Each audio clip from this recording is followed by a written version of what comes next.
Todo fã de Fate já viu isso. O Gilgamesh, arrogante, gritando "Ajoelhe-se, verme!", usando seu baú infinito de espadas como se fosse um cheat code ambulante.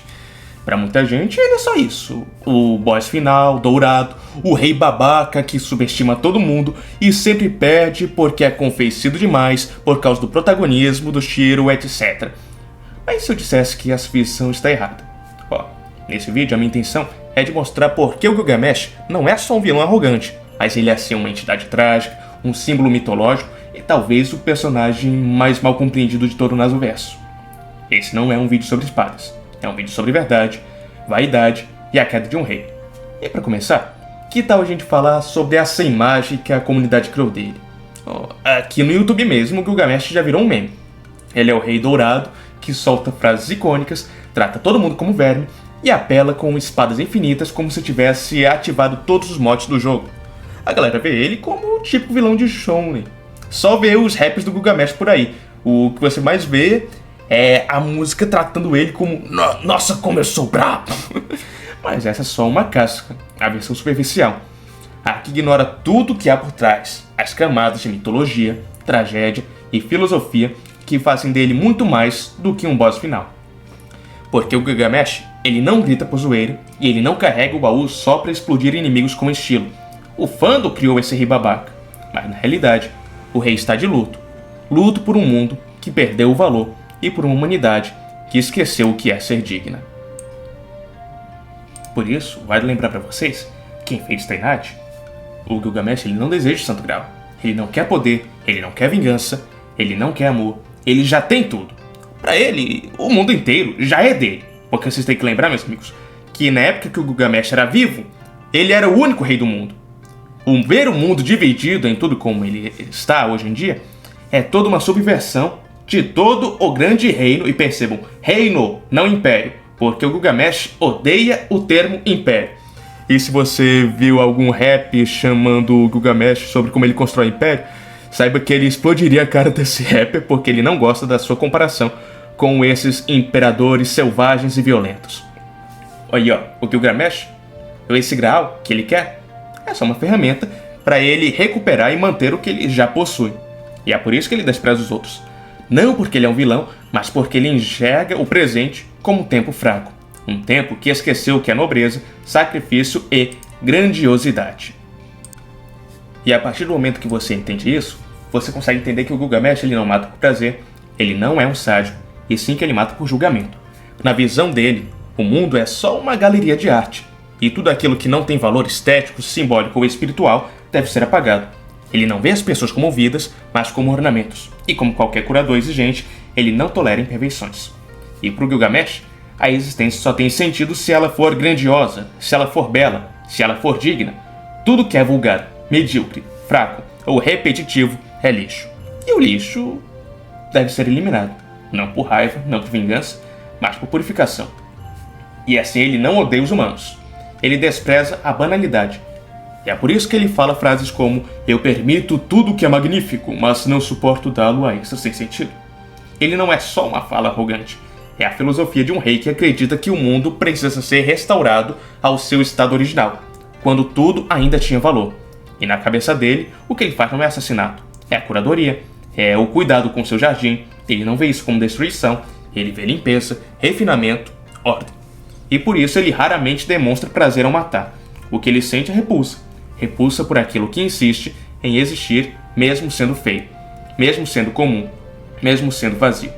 Mas é exatamente essa visão, esse filtro elitista e inflexível que leva o Gilgamesh à ruína, porque ele não entende que existe uma diferença entre algo sem valor e algo sem sentido. Ele olha para Sakura lá em Heaven's Field, por exemplo, e vê apenas uma garota manchada, frágil, fracassada, e decide que ela deve morrer, sem cerimônia, sem teatro, apenas porque ela não brilha. Mas no mundo real, nem tudo que tem brilho tem sentido, e nem tudo que não brilha é inútil. A Sakura, a criatura que ele considerou desprezível, acaba devorando ele, e ele com todo o seu ouro, com todos os seus tesouros, com todas as suas armas, não consegue compreender o que o atingiu.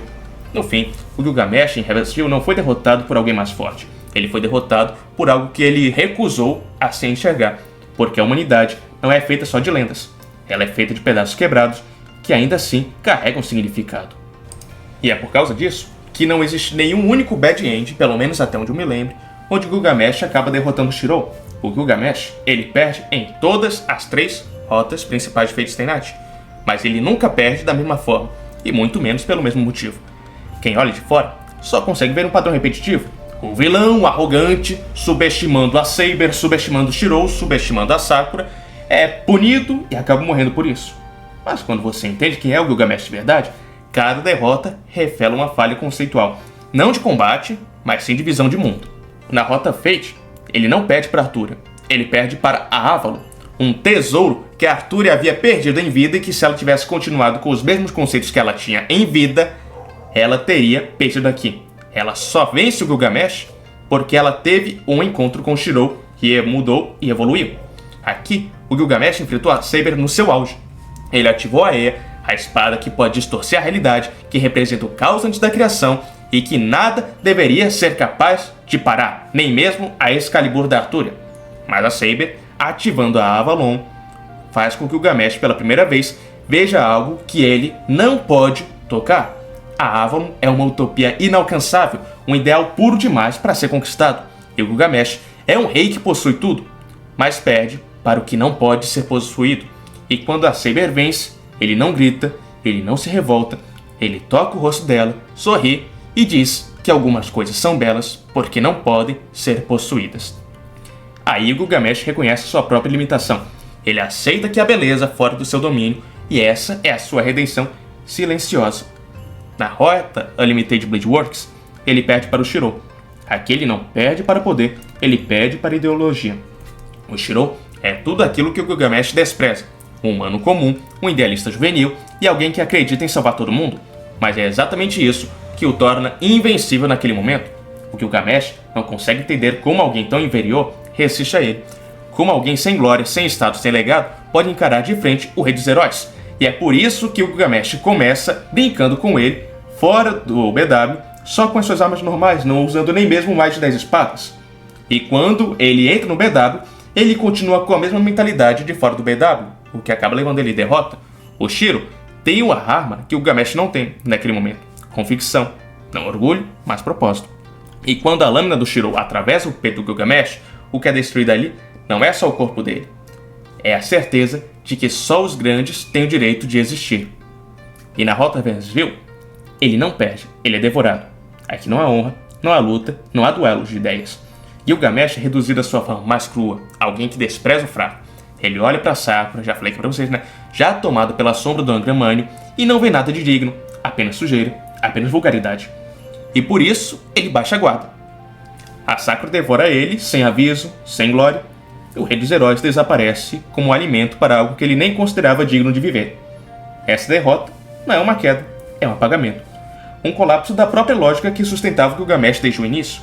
Ele foi vencido não por alguém mais forte, mas por algo que ele se recusava a enxergar. E assim, as 3 derrotas do Gilgamesh não são sobre perder, são sobre ser confrontado por um mundo que ele não entende mais. Em Fate, ele perde para um ideal inalcançável. Em Unlimited Blade Works, ele perde para um ideal incômodo. E em Heavensfield, ele perde porque não vê valor onde não existe significado. Tanto que o próprio Kirei fala com ele, na conversa dele em Heavensfield, que foi cortado do anime, que ele acabaria sendo derrotado, exatamente por ele não ver significado nesse mundo moderno. E essa é a maior ironia de todas. O rei que possuía tudo não sobreviveu àquilo que não se pode possuir. E bom, a esse momento do vídeo, eu acredito que seria um crime fazer esse vídeo do Gilgamesh falando sobre todos os erros e má compreensões que a fã tem dele sem falar da Ea, a espada da ruptura, a arma que o Gilgamesh não guarda no baú porque ele não é um tesouro. Ela é única, ela é parte dele. Tem até uma chave exclusiva para que o Gilgamesh puxar ela. Um tesouro exclusivo que só pertence a ele. A Ea não é só a arma mais poderosa do Gilgamesh. Ela é a lâmina mais antiga, que existia antes de todas as outras. Antes do mundo ser dividido entre céu e terra. Antes de haver nomes. Antes de haver história. Ela representa o caos primordial, o nada absoluto, e a capacidade de dividir a realidade com uma rotação. Quando o Gilgamesh ativa a Ea, ele não está atacando apenas. Ele está revelando a verdade do mundo. A Ea não apenas fere, ela revela. Por isso Gilgamesh a usa apenas quando deseja ensinar algo. não quando quer simplesmente vencer. Contra Saber, ele ativa a Eia porque acredita que chegou a hora de mostrar a ela o que é a realidade sem véu nenhum, o que é realmente ser um rei. Mas o que ele acaba encontrando é Avalon, uma utopia que não pode ser tocada, que não pertence a este mundo, e pela primeira vez, a Eia, a espada que rompe tudo, é bloqueada. Porque o mundo, o ideal do Gilgamesh, ele é confrontado pela utopia ideal do Rei Arthur. É por isso que a Enuma Elish nunca vai triunfar sobre a Eia. Não importa em que obra no futuro aconteça isso, eu tenho certeza absoluta que o Nazgûl nunca vai fazer. Nunca vai fazer a Enuma Elish ganhar da Avalon, não importa quantos buffs o Gilgamesh receba, porque tem uma mensagem muito mais implícita, que é muito mais importante do que o Power Scale de Fate, que é como o mundo antigo do Gilgamesh não pode triunfar sobre a utopia que Arthur tanto deseja. E que no fundo também é a mesma utopia que Oshiro deseja tanto buscar para se tornar um herói da justiça. E que também é um dos grandes finais da humanidade. O dia em que o Mago Merlin tanto deseja, o dia em que a humanidade vai ser digna de morar em Avalon, o dia da humanidade sem pecados. E é por isso que a Eia só foi usada uma única vez em toda a rota de Fate Stay Night, apenas contra Arthur. Ele não conseguiu usar contra o Shiro e não conseguiu usar contra Sakura. E quando ele usou contra Arthur, a Eia foi bloqueada. Ele não conseguiu revelar a verdade, porque a verdade não estava do lado dele naquela luta. E é assim que o rei cai. Mas isso não é uma humilhação, não é o fim do Gilgamesh. Porque o Gilgamesh ele nunca foi um vilão para ser vencido. Ele é o guia da humanidade. Aquele que vem primeiro para mostrar ao mundo aquilo que ele recusa a ver. Ele é o rei que existe não para salvar as pessoas, mas para lembrar que nem tudo merece ser salvo. Ele é o filtro cruel, o espelho distorcido, o juiz que não mede pelo certo ou errado, mas pelo valor, pela grandeza e pela beleza. E por isso que ele precisa cair. E é por isso que o mundo mudou. Porque o mundo real é feito de coisas quebradas, de pecados, de fraquezas, de sentimentos humanos que ele nunca aceitou como legítimos. O Gilgamesh ele não perde porque foi derrotado. Ele perde porque ele cumpriu o seu papel. Ele revelou a verdade, mostrou o que é o mundo e que nós perdemos ao abandoná-lo. E ao ser vencido, ele nos força a olhar para o que ficou, para os ideais frágeis do Shirou, para a esperança ferida da Saber, para o horror silencioso da Sakura. E pergunta com aquele sorriso amargo: é isso que vocês escolheram salvar? O Gilgamesh, ele não é o monstro da história, ele é o teste final, ele é a medida absoluta. E por mais que desapareça ao final de cada rota, ele sempre volta. Porque enquanto houver humanidade, haverá algo que precisa ser medido, algo que precisa ser lembrado. Que a verdade pode ser dolorosa, mas ignorá-la é muito pior. E é por isso que ele vai estar sempre lá, observando a humanidade, do passado até o fim dos tempos. Shanakbo Imuro. Eu sou o Sábio Green, e esse foi mais um vídeo do Mapa do Infinito.